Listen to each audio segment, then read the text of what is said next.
Yes to the project because Matt and Tyler, the directors, are geniuses, and I had the honor of working with them on a movie called Abigail. And then they told me that they wrote this for me, and I was very honored and excited and felt like it was a really big deal to be invited back to work with them again, but to also join Samara Weaving in this now franchise.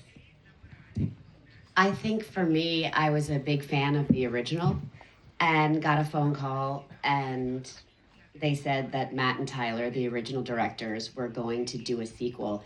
And you don't think that 6 years later you're going to get the chance to be a part of a movie and a story that you really love. And I read it right away and jumped at the chance to be a part of the ensemble. Perfetto. What makes the movie so interesting is you have the option to choose how you want to watch it. You can just say, hey, this is a great fun ride and I love a horror movie and I love a comedy. Or you can really sit there. And I think one of the great things that we do in cinema is we take real life issues and we can discuss them in a way that's not so obvious, whether it's a comedy, whether it's horror.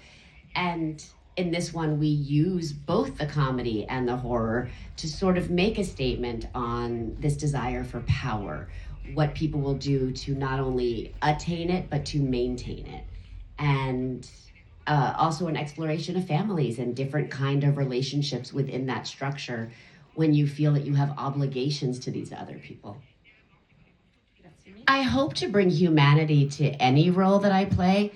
I would never say that I'm looking specifically for something. I definitely look for three-dimensional. I never want to be a caricature, just a character. But I think for me, and what I bring to something is that humanity, that you can be really evil, but you have to have a basis for that reason. Why are you doing these things? What is motivating you?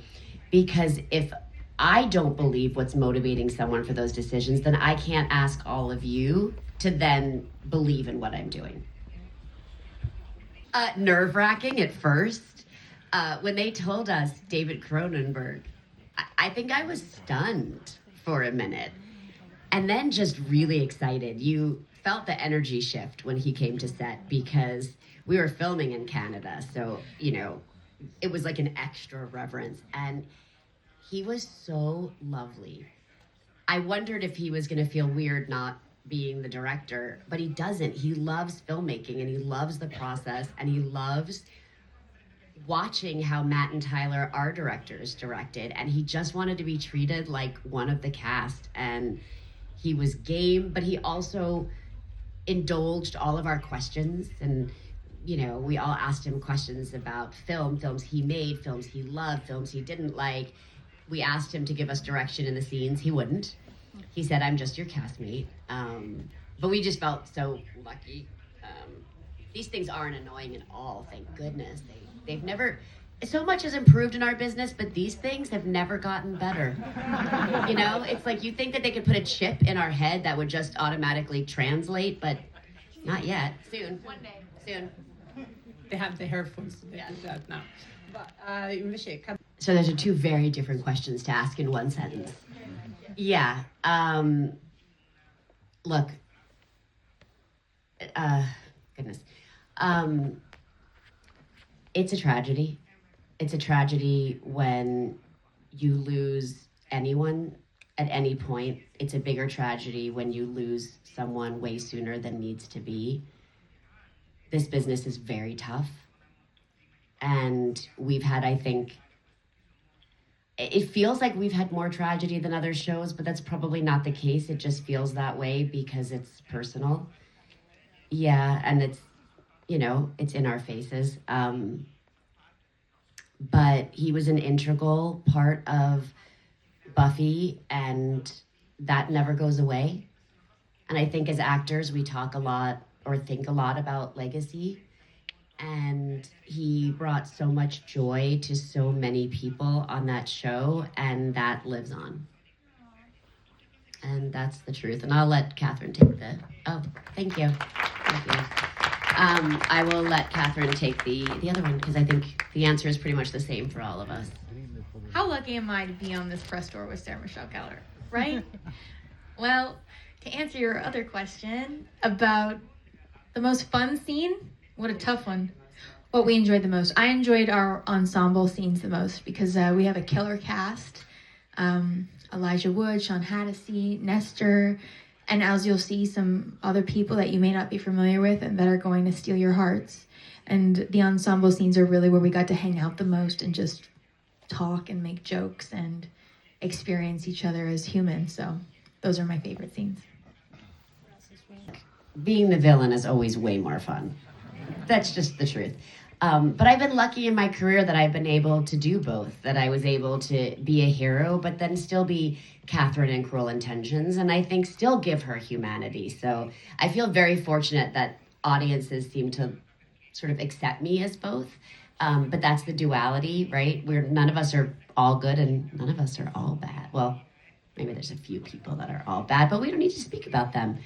As for Kathryn, I'll let her take it. It was just such a funny visual when I looked at her and I was like, that outfit looks very familiar. There was a moment when Samara Weaving was not going to be in the wedding dress. And we were exploring options for Faith, and I had sent them pictures of Sarah Michelle Gellar in the iconic Daphne costume from Scooby-Doo, like a little 60s shift dress. And then it went away. Samara was in the wedding dress. Everybody was happy. And then suddenly, one day, they announced Sarah Michelle Gellar was in the movie, and I thought, that's crazy, because I was already sending pictures of her before she was cast. And then we were in the big group scene, which you're about to witness in Italian, which I kind of wish we could stay for the screening and watch. That'd be kind of cool. And I'm sitting there kind of miserable because I have the ball gag in, and you took a picture of me and was like, I recognize this. And it was a picture of Buffy from episode 1. And it's like a denim on denim look, a blue on blue look. And it was... But it was the hair, too. It was the hair, too. It was everything. And it felt like we were in alignment, because all you want to do is honor the Scream community, the fandom, the Scream-dom, I like to say. And I felt like we were doing the right thing. When I'm already channeling Buffy, I think you're already doing the right thing. So if you watch this movie and like it, let me know if you think I did the right thing.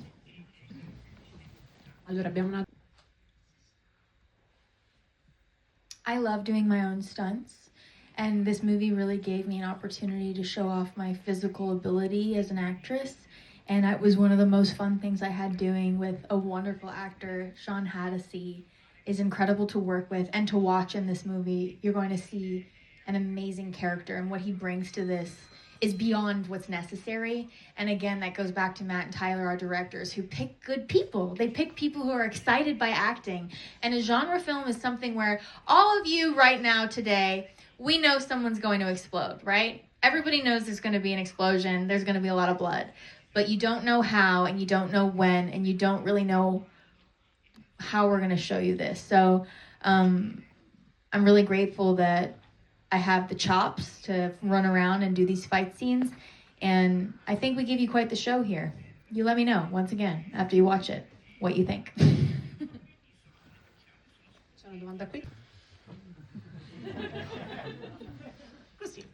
You gotta let me know what you think first. Matt and Tyler made a really great first Ready or Not, and then their focus was to make another standalone movie. And how nice if they could come up with an idea that would be worthy of a standalone movie. I think that's all you can ask for, is this one is completed. Do people like it? And if the demand is high and the idea is good enough, I think they'll do it. But I personally cannot wait to work with Radio Silence again. I can't wait. I love them so much. So much. And I would do anything that they want me to do. They're doing The Mummy next. I'll be a mummy.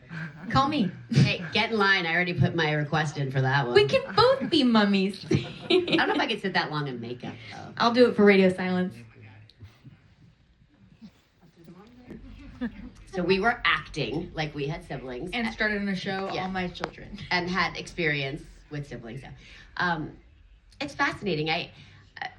Sean and I spoke a lot about Titus and Ursula, and I think twins are fascinating because there is a connection that if you are not a twin, you will never understand.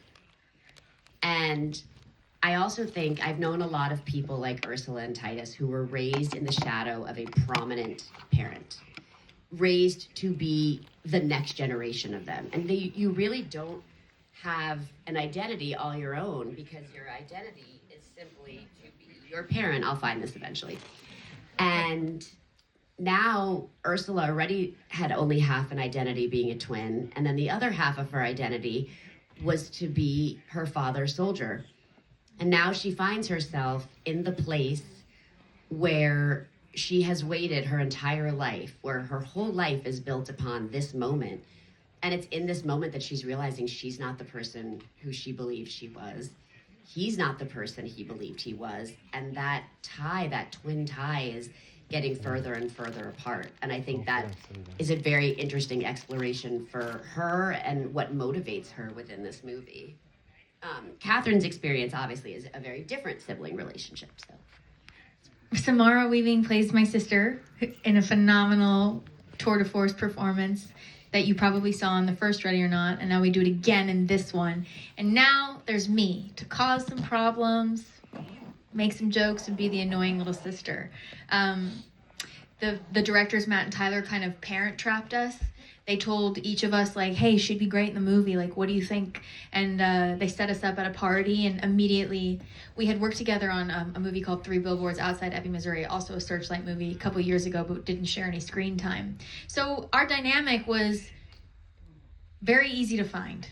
All I wanted to do was support her in this movie, and I hope when you see it, you feel that way, because I fell in love with Samara Weaving. She's really like a big sister to me, and I ended up copying her on set. Like, I got a mini iPad because she had a mini iPad. I started drinking Diet Coke because she had Diet Coke. It was like, what's Samara having for lunch? Okay, I'll have that. It was like the perfect person to copy. She's a really cool girl and a phenomenal leader on set as well. And I can't wait for you to see it because... Also, side note, they've seen the movie. Oh, you've seen it? Yeah, they've all seen it. Oh, you liked they, it? They keep trying to tell you that. Oh. So you know what I'm talking about. Yeah, they do know what right? you're talking about. So you can feel it, right? Like, it's a weird thing to join somebody's franchise and be in all the scenes with her, and that wasn't weird at all. It was the best situation I could have ever dreamed of, and I would love to do it again with her in any movie, anytime. Just to hang out with her is great. So many things. Yeah, right? So many things. I like that there's no rules. That when you're in a horror genre, the rules are created for each individual story. And so Ready or Not has its own rules. And, in this one, people explode. You also get to cross so many genres, right? If you're doing a drama, maybe you get a funny line, right? If you're doing a comedy, maybe you get one or two moments where you really get to sort of show what you can do.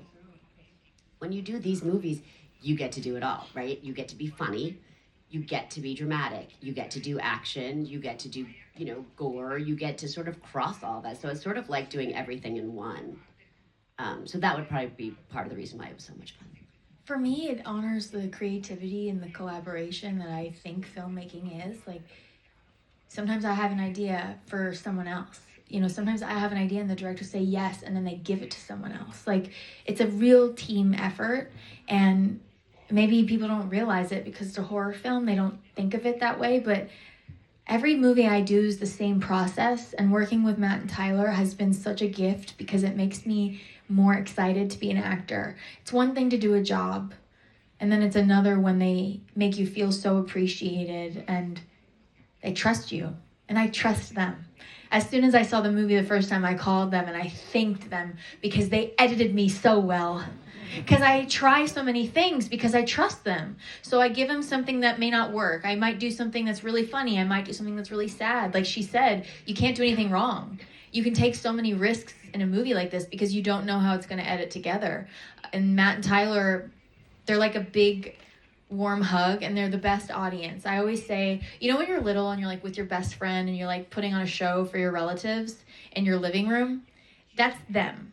And they're really good at laughing and smiling and making you feel comfortable. So That's why I love So making you just these compared movies. them to a couch? No, they're like your family. They're Okay. they're like your best friend's parents who are like, all right, Kathryn, you can go have some dessert now. Like, sit down. But love you anyway. Grazie mille. Samara, and she travels everywhere so that she can be part of it. So she wanted to come and say hello to all of you today. So just wanted to make sure that, she was included today. You and Tasia? Yes. I miss you. In terms of challenging, finding the tone in these kind of movies normally could be challenging, but when you have people at the helm like Matt and Tyler that really have a great grasp on what this movie is, that takes that challenge out of it. And I would say that there was only really two challenges. One was the schedule, right? Making it in that amount of time, making sure the stunts are good, making sure it all looks great. And then the other challenge is our own fault, which is just like Laughing too much. Yeah. When you're with people that you enjoy that much, sometimes it's hard to focus and you start laughing and you want to hang out and you're, Me. you can see what it's like trying to, That's me. give an honest answer while this one's over here. I didn't find any of this project challenging. I also believe that. Io ho un'ultima domanda. Horror movies because I love the fandom. And trust me, when we're on set, we're talking about the fans, we're thinking about the fans, and we're doing it to entertain the fans. So if one person walks out of the theater happy, we did it. We did our job. I think it's really important. We're bombarded every day with news in the world, and theaters are like, this is the space, right? This is the space where, except for today, you all put your phones away. And, They're out now. For an hour and a half or 2 hours, you unplug and you're not thinking about anything other than what's on screen. And so that's the hope with this movie, is that you go and you laugh and you jump. And I think particularly in genre, you really enjoy the audience with you. It's so much more fun when that one person jumps, scares really loud in the audience and everyone giggles and you're all experiencing that together. And that's why I think one of the reasons I think cinema is really important, and why coming into a movie theater is also really important, to have that shared experience. It's safe, and we all know what it's like to be scared. All of us. And I think that's what's different between this and like a fairy tale. You don't need a pretty dress and you don't need a prince to know what it's like to be afraid. We all know. Different things. The love has been incredible. I've always felt it, but obviously these last week in general has been such a light. I'm truly overwhelmed, and I don't know that I've even had a chance to take all of it in yet, because I've been on the road with this, and your focus becomes get the job done, and it's not always, you have a tendency to push out the other noise, but I have definitely felt it and been aware my whole life, but more so. In terms of how it makes me choose roles, actually, I think it's the opposite. I think I'm not scared to do things because I have such incredible, loyal fans that love me and also don't always associate me with only one character. And I think because of that, I get the chance to do other things, where I've heard other actors say they feel pigeonholed by a role or they only want to see them in that role. I've been so lucky because I don't even know what role someone's going to come up to me. It could be Buffy, it could be Daphne, it could be Cruel Intentions, it could be All My Children, which was like a big soap opera in the States that I still get to this day. It could be The Grudge. And so I'm blessed that my fans are so accepting. And so the only thing that comes to mind is, do I think they'll enjoy this? But that's how I want to pick a role. Like, I would see this movie whether I was in it or not. I saw the original. I loved it. I was so excited to be a part of it. And so I like to think that enjoyment comes across on screen. Ask one question, but it's like 3. In terms of taking care of younger actresses, that's extremely important to me. She's really good at it. Thank you. I didn't have that. I grew up in a business in the time where you didn't feel safe. And you certainly didn't feel safe reporting something. And by the way, this goes for younger actors, older actors, anyone. that we have a voice and there's a process, but everybody should feel safe and their voices should be heard. And if they're uncomfortable, people need to know that. And so maybe it's because I've been doing it for so long that I don't have fear of retaliation. I don't have fear of bosses. And so if something feels unsafe, I will say it. And that's important to me. And also if they have questions, I always tell Kathryn, like, just call me. If I'm not on your set, like maybe I've experienced it, maybe I've been there. I just want to be able to take what I've learned and help the next generation have a better experience than I think we experienced. In terms of the cast on this, I don't know how Radio Silence made a movie because it felt like a bunch of friends hanging out every day, being really ridiculous, and just having the best time. And I left when we wrapped and thought, oh, I hope there's a movie in there. But thankfully, there's a movie in there. But it was such a joy, and it was such a joy to work with so many people, including Kathryn, who've been doing this for so many years. You know, Sean Haddisy, Elijah Wood, Nestor, David, he beats us all in years and experience. And so this movie was tough. We made it in 30 days. It was a big undertaking with a lot of stunts and a lot of actors. And also, I think it's very important to note when talking about the movie that everything is practical in this movie. This is not CGI. Minus the explosions, I get it. Hardly though. A But lot even- of it's real explosions. And that makes a difference when you're filming in the environment too, because that adds extra time and artwork. And it was just, honestly, if all movies could be like this, I'd be very lucky.